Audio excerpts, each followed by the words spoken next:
नमस्कार दोस्तों, मैं अवनीश आपका एक बार पुनः सुनील क्लासेस में स्वागत करता हूं। जैसा कि हमने लास्ट टॉपिक जो पढ़ा था अनुच्छेद 24 तक पढ़ा था। 24 में हमने क्या पढ़ा था? बाल श्रम से संबंधित पढ़ा था कि 6 से 14 साल के बच्चों को कारखानों में कार्य करने से रोका जाएगा। उसी की कड़ी में हम आगे बढ़ते हैं। मौलिक अधिकार का धार्मिक स्वतंत्रता का अधिकार जो हमारा कौन सा है? ये हमारा चौथा है। कौन सा है? 4 है। ठीक है, इसके अंतर्गत हमारे कितने आते हैं अनुच्छेद? 3 अनुच्छेद आते हैं। कौन कौन से आते हैं? 25, 26 और 27। 25 और 26, 27 में क्या क्या चीज़ें हैं इसको हम करेंगे। यहाँ से बहुत ज़्यादा इंपॉर्टेंट क्वेश्चन नहीं बनते हैं, मगर इनको बताना जरूरी है क्योंकि हमारे अनुच्छेद के पार्ट हैं और आयोग कहीं से भी क्वेश्चन कुछ भी बना सकता है, तो हम इसको जानते रहें। तो हम आगे बढ़ते हैं इस अनुच्छेद के अंदर। अनुच्छेद 25 क्या कहता है? अनुच्छेद 25 कहता है धार्मिक प्रचार प्रसार का अधिकार। मतलब इसके अंदर पहली बात है धार्मिक स्वतंत्रता का अधिकार। इसका मतलब क्या है? धर्म की स्वतंत्रता। आप स्वतंत्र हैं अपने धर्म को मानने के लिए। आप किसी भी धर्म से हो, कुछ भी हो, आप मान सकते हैं। ठीक है, अब हम आगे बढ़ते हैं। इसी के अंदर 25, 26 और 27 आते हैं। तो 25 क्या कहता है? धार्मिक प्रचार प्रसार का अधिकार। मतलब आप अपने धर्म का प्रचार और प्रसार, मतलब आप अपने धर्म का कहीं पर भी प्रचार प्रसार। आप हिंदू हैं, हिंदुत्व का प्रचार करिए। आप मुस्लिम हैं, मुस्लिम का प्रचार करिए। ये हमारा कौन मौलिक अधिकार हमको देता है कि आप अपने धर्म का प्रचार प्रसार कहीं पर भी कर सकते हैं, आप उसके लिए स्वतंत्र हैं। ठीक है, तो धार्मिक प्रचार प्रसार का स्वतंत्रता का अधिकार किस में है? अनुच्छेद 25 में है। अनुच्छेद 26 पे आते हैं। क्या कहता है अनुच्छेद 26? धार्मिक कार्यों के प्रबंधन की स्वतंत्रता। प्रबंधन से जैसे आपको पता होगा प्रशासनिक और प्रबंधन का कार्य आता है जो है वो, अगर आप धर्म कोई भी आप देखते हैं कि हिंदू लोग जो होते हैं राम कथा चलती है, कृष्ण कथा चलती है, या मुस्लिम में उर्स होते हैं, या क्रिश्चियन लोग जो होते हैं अपने इस चर्च में जाते हैं, वहाँ पर जो प्रोग्राम संडे करते हैं। तो ऐसे ही बौद्धिस्ट होते हैं, बुद्ध लोग अपने काम, जैनिस्ट होते हैं, जैन लोग सभा करते हैं। तो आप किसी भी धर्म को अपने धर्म के एक तो स्वतंत्रता का अधिकार अनुच्छेद 25 देता है, और 26 क्या देता है आपको उसके प्रबंधन का अधिकार कि आप प्रबंधन उसका कैसे कर सकते हो। ठीक है, नेक्स्ट आता है प्रबंधन। मतलब सही से संयोजित ढंग से किसी कार्य को करना, वही प्रबंधन होता है। आप सही ढंग से किसी काम को स्टेप बाय स्टेप करें तो वो प्रबंधन में आता है। नेक्स्ट बढ़ते हैं हम अनुच्छेद 27। अनुच्छेद 27 क्या है? धार्मिक संपोषित सदाए। हमने लिखा सदाए। इसका मतलब होता है कि किसी गवर्नमेंट को आप मतलब अधिकार, ये गवर्नमेंट मतलब संविधान ने अधिकार दिया हुआ है कि गवर्नमेंट आप धार्मिक कार्यों में जो धन लगाते हैं उस पर आपको कर नहीं देना है। मतलब कर से स्वतंत्रता मिली हुई है। ठीक है, कर से स्वतंत्रता। आप जब इनकम टैक्स भरते हैं या इनकम टैक्स रिटर्न फाइल करते हैं तो वहां पर भी जो होता है, अगर आप दान कोई चीज के, दान इसमें आता है। ठीक है, संदाय मतलब होता है जो है दान, संदाय मतलब दान। तो ये एक वर्ड है संविधान का, संदाय। इसमें क्या आता है? दान आता है कि आप अगर कोई चीज दान किए हुए तो राज्य सरकारें और केंद्र सरकारें आप पर ये प्रेशर नहीं बना सकते कि आप इस पे टैक्स दीजिए। ये टैक्स से क्या होती है? इसमें छूट मिली होती है। ठीक है, तो ये हो गया आपका धार्मिक संपोषित का अधिकार। अब कहीं पर भी अगर क्लियर नहीं होगा तो आप कमेंट के माध्यम से हमें बताइएगा कि यहाँ पर चीजें क्लियर नहीं है। अनुच्छेद 28 क्या कहता है हमारा? धार्मिक शिक्षा उपासना में होने का अधिकार। अब धार्मिक शिक्षा उपासना मतलब धर्म की शिक्षा, धर्म की जो शिक्षा होती है उसको लेने के लिए आप स्वतंत्र हो। आप देखिए हैं कि मदरसे चलते हैं, वहाँ पर जो है आपको अल्ली बीते पढ़ाया जाता है, या ला इलाहा इल्लल्लाह मोहम्मद रसूलुल्लाह, इन सब तरह के कलमों को पढ़ाया जाता है। तो ये क्या होते हैं? धर्म की शिक्षा। या हमारे जो है संस्कृत विद्यालय होते हैं, संस्कृत के पाठ, या कुंदिन तुष्यारा हार धौला या शुभ्रवस्ताविता, तो ये क्या होते हैं? हमें धर्म की शिक्षा देते हैं। और इसके लिए क्या है? धार्मिक शिक्षा यही होती है कि हम अपने धर्म से शिक्षा लेने के लिए क्या है? स्वतंत्र हैं। हम किसी भी धर्म की कैसे भी हो, हमारे ऊपर कोई दबाव नहीं है। ये हमारा मौलिक अधिकार कहता है। और मौलिक अधिकार का 5वां नंबर धर्म की स्वतंत्रता का अधिकार। इसके अंदर 25, 26, 27 और 28 इन्हीं चीजों के बारे में बताया गया है कि धर्म के बारे में बताया गया क्या क्या आपको प्रचार करने का, प्रसार करने का अपने धर्म का है।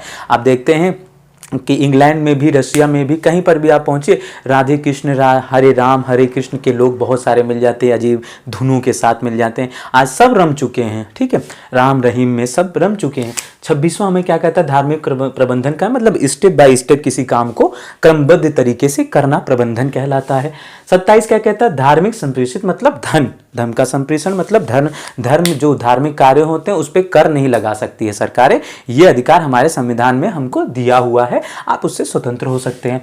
28वां कहता है धार्मिक शिक्षा उपासना में होने का अधिकार। धार्मिक शिक्षा आप ले सकते हैं कहीं पर भी। मैंने आपको जैसे बताया संस्कृत पाठशाला संस्कृत की शिक्षा देती हैं, मदरसे जो होते हैं आपको वहाँ के वलीमास की स्वतंत्रता देते हैं। उसके बाद आपका आता है उसके बाद आता है पांचवा भाग। पांचवा भाग आता है तो 26, 27, 28 मैं आशा करता हूँ क्लियर हो गया होगा। अब आते हैं पांचवा भाग। पांचवा भाग क्या कहता है? सांस्कृतिक एवं शिक्षा संबंधी अधिकार। संस्कृति एवं शिक्षा संबंधी अधिकार, ये जो अधिकार है ये आप जानिए ये अल्पसंख्यकों को दिया गया। ये अनुच्छेद में बना ही हमारे मौलिक अधिकार में ये बना हुआ है कि ये किसको दिया जाएगा? अल्पसंख्यक। अल्पसंख्यक क्या होते हैं? अल्प मतलब थोड़े, संख्या में जो थोड़े होते हैं वही अल्पसंख्यक होते हैं। ठीक, अल्प छोटा होता है, कम होता है, संख्या मतलब जिनकी संख्या कम हो अल्पसंख्यक होते हैं।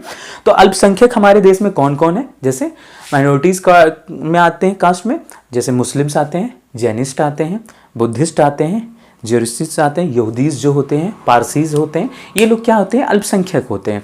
तो इनको क्या अधिकार दिया गया है? वही जो है 29 और 30 में वर्णन किया गया। ये क्वेश्चन एक बार आया हुआ है, 2-3 बार मतलब पूछा गया। 29 और 30 से क्वेश्चन वनडे एग्जामिनेशनों में पूछा जाता है। थोड़ा ध्यान से दीजिए, बस इसको याद करने का एक ही तरीका है कि अगर आपका संस्कृति एवं शिक्षा संबंधी अधिकार आएगा तो आप उसको उसको किससे जोड़ेंगे? आप उसको जोड़ेंगे अनुच्छेद अल्पसंख्यकों से जोड़ के पढ़ेंगे। किससे जोड़ के पढ़ेंगे? अल्पसंख्यकों से जोड़ के। इसमें 29 में क्या कहा गया? अल्पसंख्यकों के हितों का संरक्षण। इसमें पहले कहा गया है कि अल्पसंख्यकों के हितों का संरक्षण मतलब उनके साथ अनहित नहीं हो सकता है, उनके अधिकारों को नहीं छीना जा सकता है, उनके अधिकार आप नहीं छीन सकते, अनुच्छेद 29 कहता है। कुछ भी। उसके बाद तीसरा, कोई भी अधिकार हो, जैसे हमको जीने का अधिकार, हमने लास्ट में आपको बताया था 35 तरह के अधिकार, वो भी अधिकार उनको भी मिले हैं क्योंकि हमारे देश के वो भी नागरिक हैं, बस उनकी संख्या क्या है? अल्प है। ठीक है, आगे चलते हैं। अनुच्छेद 30 क्या कहते हैं? अल्पसंख्यकों को शिक्षा संस्थाओं की स्थापना और प्रशासन से संबंधित अधिकार। अब ये थोड़ा सा इंपॉर्टेंट है क्योंकि ये वनडे एग्जामिनेशन से आप देने जा रहे हैं। ये कहता क्या है? अल्पसंख्यकों को शिक्षा संस्थाओं की स्थापना, मतलब आपने सुना होगा कि माइनॉरिटी कॉलेज, जैसे लोग बीएड करते हैं, बीटीसी करते हैं, या फिर कभी कभी आपने देखा होगा डायरेक्ट एडमिशन कुछ माइनॉरिटीज कॉलेज करवा देते हैं। तो वो कौन से कॉलेज होते हैं? ये उन्हीं को ये अधिकार मिला होता है कि आप जो है आप डायरेक्टली अपने धर्म के लोगों को शिक्षा दीजिए, जिससे आपके धर्म में भी शिक्षा का प्रसार हो, ये संविधान ने कहा है। और इसकी ताकत इनको दी गई है अनुच्छेद 30 में कि ये अपने धर्म के कॉलेज, जो माइनॉरिटी कॉलेज संख्या को ये अपनी संस्थानें खोल सकते हैं। इनको इंग्लिश में माइनॉरिटी कॉलेज कहते हैं, माइनॉरिटी स्कूल्स कहते हैं। ठीक है, ये और उसका प्रशासन करने का, स्थापना करने का अधिकार और प्रशासन, इसमें इनको क्या होता है? काफी छूट मिलती है। ठीक है, आप मदरसे देखिए, मदरसे जहां चलते हैं वहां बच्चों को स्कॉलरशिप भी सरकार अलग से देती है। यूपी में ही आप देखिए काफ़ी ज़्यादा बच्चों को स्कॉलरशिप मिलती है। तो क्या होता है? उनको ये इसलिए ये सब प्रोत्साहन दिया जाता है कि उनके जो मदरसे हैं वो उनके अकॉर्डिंग धर्म का प्रचार हो, उनके बच्चे पढ़ें, जिससे उनके परिवार में शिक्षा का प्रचार प्रसार हो सके। तो ये जो है अनुच्छेद 30 ये अल्पसंख्यकों को शिक्षा संस्थाओं की स्थापना और प्रशासन से संबंधित अधिकार देता है। तो हमारे ये 25 से 30 तक इतनी बातें हैं। 25 में हमारा जो धार्मिक स्वतंत्रता के अधिकार दिया हुआ है, इसके जो है 4 पॉइंट हैं। 25 में क्या कहा गया? प्रचार प्रसार। 26 में कार्यों प्रबंधन। 27 में धार्मिक संपत्ति से संदाय। 28 कहता है धार्मिक उपासना में होने का अधिकार। उसके बाद आता है 5वां भाग। हमने आपको बताया था 6 भागों का हमारा मौलिक अधिकार है, तो इसका 5वां भाग अब आ गया, संस्कृति एवं शिक्षा संबंधी अधिकार। इसमें क्या? अल्पसंख्यकों के हितों का संरक्षण। दूसरा क्या है? उनको संस्था स्थापित करने का अधिकार एवं प्रबंधन का अधिकार। 31 आपका आता है, 31 का लोप हो चुका है, जिसे डिलीट करके आया। डिलीट इन सेंस ऑफ कि उसको क्या कर दिया गया है? आपको मैं 44वां संविधान संशोधन 1978 बताया था, जिसमें ये कहा गया है कि जो धन का जो अधिकार था, 44वां संविधान में जो 31वां था उसको हटा कर क्या कर दिया गया? 301 का में कर दिया गया और उसको विधिक अधिकार, वो मौलिक अधिकार ना होकर उसको क्या कर दिया गया है? विधिक अधिकार बना दिया गया है। ये किस में अब गिना जाता है? 44वां संविधान संशोधन हुआ था। कब हुआ था? 1978 में हुआ था। इसमें क्या हुआ था? इसमें जो है 31वें संविधान संशोधन जो मौलिक अधिकार था उसको जो धन का अधिकार था, संपत्ति का अधिकार, उसको क्या कर दिया गया है? अब 300 का, ठीक, 300 का या ए में कर दिया गया है और इसमें इसको विधिक अधिकार बना देगा। किसका अधिकार? विधिक अधिकार। ठीक है, ये चीज आप याद रखिएगा, एक इंपॉर्टेंट है। 31 को आप इंपॉर्टेंट है, पूछा जाता है कब इसका लोप हुआ, तो 1978 में हुआ। कब, कौन से अनुच्छेद के अंदर? 44वां संविधान संशोधन हुआ था, 44 अमेंडमेंट आया था। अच्छा, किसमें हुआ था? 300, अब क्या कहलाता है वो? 300 क कहलाता है। ठीक है, अब क्या हो गया वो? विधिक अधिकार। मतलब एक चीज में आपने देखा कि 4-4 प्रश्न बन गए। एक क्वेश्चन में, एक लाइन में हमने 4 क्वेश्चन बनाए। पहला कब हुआ? 1978 में हुआ। कौन सा संविधान संशोधन हुआ? 44वां हुआ। कब कौन सा अधिकार बन गया? विधिक अधिकार बन गया। अभी किस नाम से जाना है? कौन से अनुच्छेद के अंतर्गत आता है वो? 300 क के अंतर्गत आता है। देखिए, आपने ये चीज ध्यान दिया कि ये अभी एक क्वेश्चन में कितने ज्यादा, मतलब एक प्रश्न को एक लाइन में 4-4, 5-5 क्वेश्चन बन गए। अभी हम लोग क्या करते हैं, 32 नहीं पढ़ेंगे, 32 को हम लोग नेक्स्ट क्लास में देंगे। 33 के बारे में थोड़ा जान लेते हैं। 33 क्या कहता है? 33वां संविधान संशोधन, यहां पे मैं लिख देता हूं, 33 संविधान कॉन्स्टिट्यूशन जो कहता है, ये वैसे अमूमन पूछा नहीं, ये सारे 33, 34 और 35, क्योंकि हमारा मौलिक अधिकार जो है वो कहां से कहां तक है? हमारा 12 से 35 तक है ना, तो 12 से 35 तक है, तो इसको लोग छोड़ देते हैं, इसको थोड़ा सा जाना जाता है। इसमें क्या है? इसमें संसद को अधिकार दिए गए, तीनों में संसद को अधिकार दिए गए। ठीक है, संसद के अधिकार जो है, संसद को अधिकार दिया गया है। इसमें भी संसद को क्या अधिकार दिया गया है? संसद को यह अधिकार इसमें दिया गया है कि इसमें जो है सशस्त्र बल, ठीक है, सशस्त्र बल, खुफिया, ठीक, खुफिया विभाग,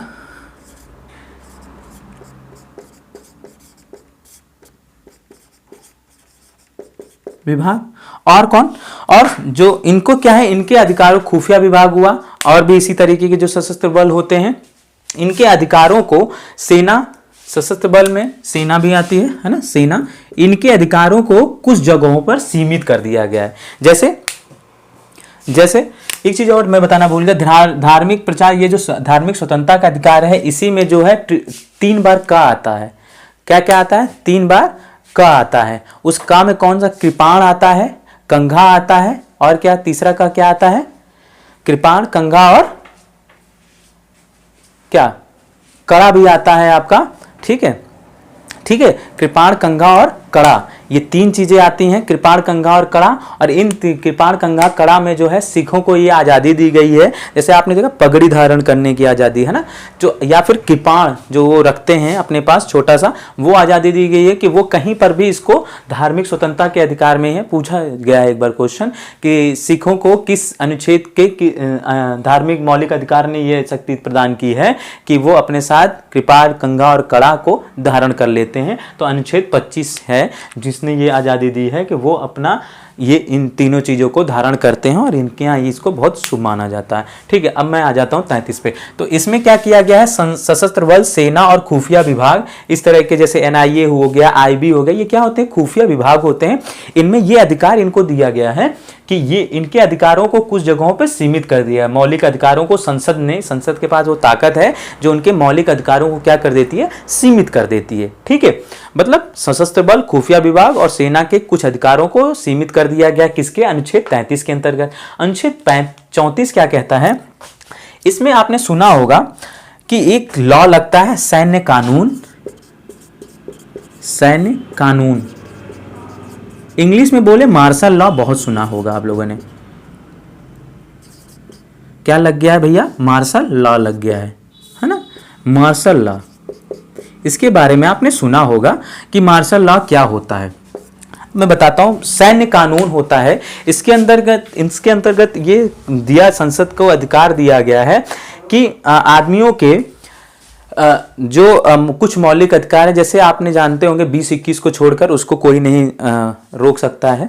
बाकी में कुछ ना कुछ जो है रोक टोक लगाया जा सकता है। मार्शल लॉ में उसमें सैन्य कानून लागू कर दिया जाता है, और सैन्य कानून जब लागू होता है, मार्शल लॉ जब लागू होता है, तो उसमें जो होता है कुछ अधिकारों को, मौलिक अधिकारों को समाप्त, निलंबित किया जा सकता है। समाप्त कभी भी नहीं होता मौलिक अधिकार। आप इस चीज को नोट डाउन कर लीजिए। निलंबित होते हैं अधिकार, समाप्त कभी भी नहीं होते हैं। ठीक है, तो क्या हुआ 33 में क्या किया, सशस्त्र बल सेना खुफिया विभाग के ऊपर कुछ बंदिशें लग गई, कुछ अधिकारों का उनका ना, जैसे कि दाढ़ी आप नहीं रख सकते हैं, बिना आप अनुमति लिए डिफेंस में आप दाढ़ियां नहीं रख सकते, मूछें नहीं कर सकते, उनका एक रेजिमेंट होता है, उनको अधिकार दिया जा सकता है। आप बाल बड़े नहीं कर सकते क्योंकि आप ये इसके लिए आप लड़ाई नहीं कर सकते कि ये मेरा मौलिक अधिकार है, नहीं, वो सेना के अंदर आप काम कर रहे हो तो सेना के अकॉर्डिंग आपको काम करना पड़ेगा, तो वो 33 के अंतर्गत आता है। ठीक है, 34 कहता है मार्शल लॉ सैन्य कानून जब लागू होता है तो साधारण व्यक्तियों के कुछ अधिकारों को जो है वो सैन्य कानून के अंतर्गत ला दिया जाता है और उसमें उन पे रोक लग जाती है। अब लास्ट आता है क्या है कि संसद, इसमें आता है 35 में, इसमें संसद को मौलिक अधिकारों के संबंध में कानून बनाने का अधिकार प्राप्त है। 35 क्या कहता है, संसद को मौलिक अधिकारों के संबंध में कानून बनाने का अधिकार प्राप्त है। तो अभी आपका सब क्लियर हो गया। 33 ने कहा सशस्त्र बल सेना के कुछ मौलिक अधिकारों को जो है संसद रोक सकती है हमारे। उसके बाद क्या कह सकता है, जैसे हमने आपको बता दिया कि दाढ़ी रखने का अधिकार नहीं है, बाल बड़ा करने का अधिकार नहीं है, ये सब इसमें 33 में आता है। 34 में क्या आता है, सैन्य कानून लागू हो जाता है, इसमें जो है सिविलियंस को ये अधिकार हो जाता है कि वो जो है उनके ऊपर कुछ कानून लगते हैं जो सैन्य अधिकारी लगा देते हैं, उनके अकॉर्डिंग आपको चलना पड़ेगा, कुछ अधिकारों का आनंद होता है। उसके बाद संसद जो होती है, ये 35 है, उसमें भी संसद को यह अधिकार है कि मौलिक अधिकार के संबंध में क्या बना सकती है, कानून बना सकती है। ठीक है, इसके बाद जो है 32 जो है अमेंडमेंट, उसको मैं नेक्स्ट क्लास में पढ़ाऊंगा।